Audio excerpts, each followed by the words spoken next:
Dontaesboxingnation, what's going on, guys? So after Shiloh Hendrix raised over $600K after sharing a racist rant, activist Keandria Damone is working to stop the payout and hold platforms accountable for upholding white supremacy. Okay, so I haven't talked about this a whole lot, but I have been so bothered by this. When I say I have been disgusted by this, there was this white woman named Shiloh Hendrix who called a black baby the N-word. And then when she was exposed, she went on to raise, I think it's at $1 million now. She has raised $1 million on this crowdfunding page for calling a black kid the N-word, right? I was so bothered by that, and everybody's like, what can we do? What can we do? Y'all know me for cyberbullying people, but that was not going to be enough. So I'm going to tell y'all what I did, okay?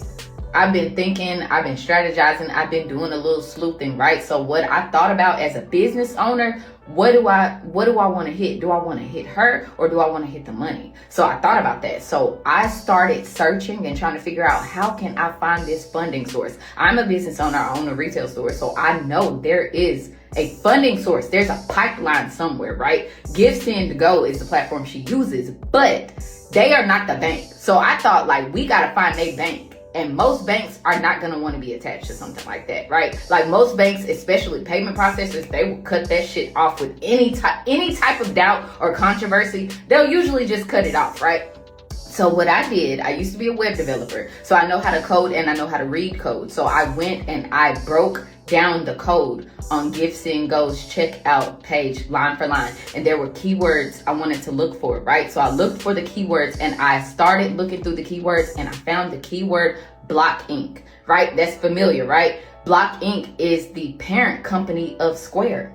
So I went and I did my researching, and it turns out, yeah, that's their payment processor. So I'm going to attach and I'm going to share ways we can contact both Block Inc. and Square. So we want to hit both of them so they can't ignore us, right? But there is a process to report stuff like that. And I don't know if they just didn't think we'd find it out. But yeah, bitch, we found it out. So I'm going to share how y'all can report. Stop reporting to GiveSendGo. They don't give a They supported Kyle Rittenhouse, the January 6th rioters. That is literally what they do. That platform thrives off hate. So we don't want to hit them. We want to hit the money. And see, GiveSendGo is a for-profit company, and they pretty much can do what they want to do. But when it comes to banking and payment processing in this country, we do actually have laws and regulations surrounding that. So any type of bank or payment processor has to have a clear-cut policy that prevents them from funding hateful things like that. So yes, Block and Square both have policies that prohibit the use of their platform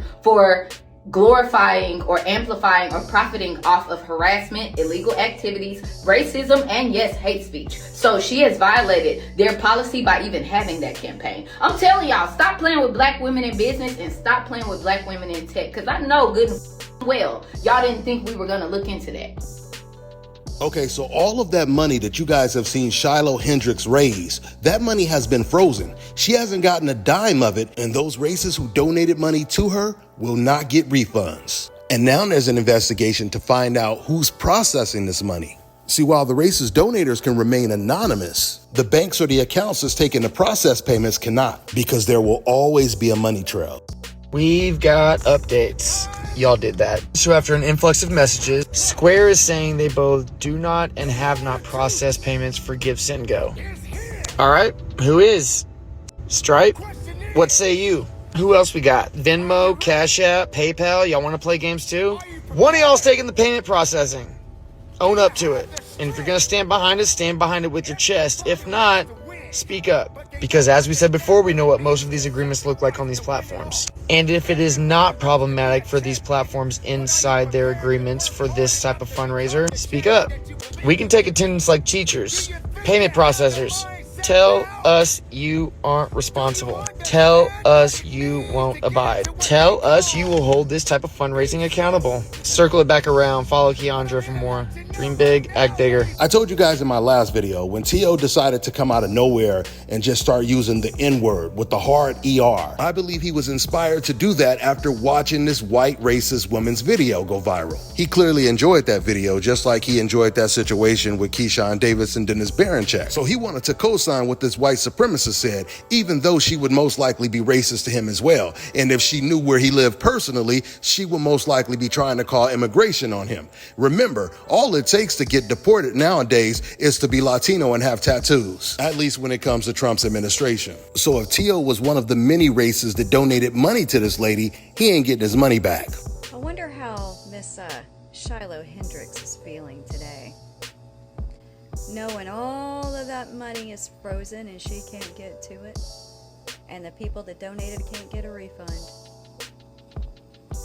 That is fabulous. What a great day. Now, this woman right here, Keandria Damone, she's the one that really got the process started when it comes to freezing Shiloh Hendricks' account. And it's funny because I told you guys so many times, what happens inside of the sport of boxing is just a microcosm of what happens outside of the sport. Because in the sport of boxing, black boxers, they often conform to whatever the popular narrative is on the internet. And this happens to a lot of black people in general, even outside of the sport, because the internet is the perfect place for a racist to hide and remain anonymous. It is their public diary. It's the only place they can say everything they really want to say without any repercussions. Just put up a fake profile and say everything you've always wanted to say. And this is the reason why those type of people will always be the majority on the internet.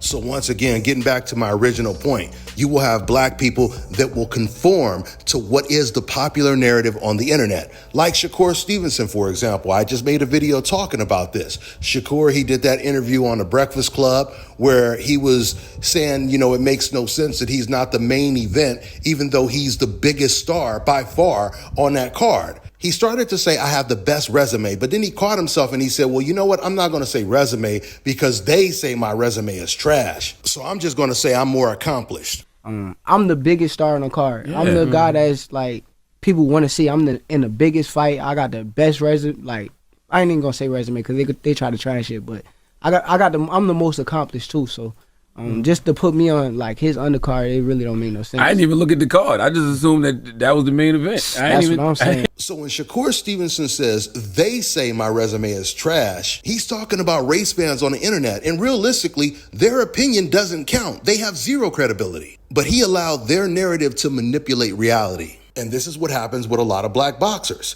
Whatever they see on the internet, they will follow that trend, even if it's at the expense of trashing their own resume or trashing another black boxer's resume. And because of Keandria Damone's profession, she's able to break this down and confirm everything that I've been telling you guys when it comes to this. Y'all want to know another neat thing that I learned when I was working in marketing and web development? When people want to disproportionately sway a narrative online, they use bots. I could spot this shit from a mile away, and it's honestly starting to be dumb. I'm starting to be bored with it. I know that's a bot.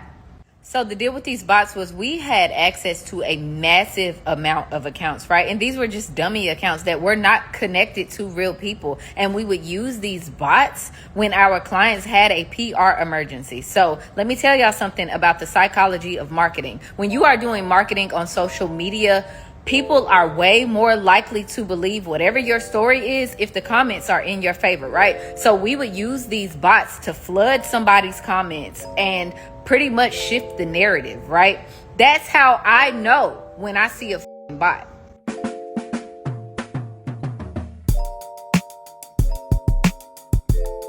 Let me tell you guys about Issa Israel Law Firm. It is a full-service legal practice based in Denver, Colorado, an emerging hub for combat sports and high-altitude training. If you're a fighter inside or outside of the ring and you need a law firm you can trust to fight for you, visit thefighterfirm.com or email help@iilawfirm.com. Legal representation is usually limited to plaintiffs or defendants in Colorado, but iFirm can help anyone in the world with trademarking their business name, logos, and U.S. immigration issues. This brother has been my attorney for a while and helped guide me through all kinds of business and civil issues, so make sure you guys go to thefighterfirm.com. All right, now check this out, guys. If you're looking to repair eczema scars, burns and bruises, dark spots and blemishes, the fever blisters, diabetic ulcers, this right here is the perfect product for you guys. It's called Elo Deki Face and Body Oil. Athletes and top-ranking boxers, they're also using it after training to reduce swelling, inflammation, and to ease the pain. So get yours today. Go to elodeki.com, like them on Facebook, and follow them on Instagram.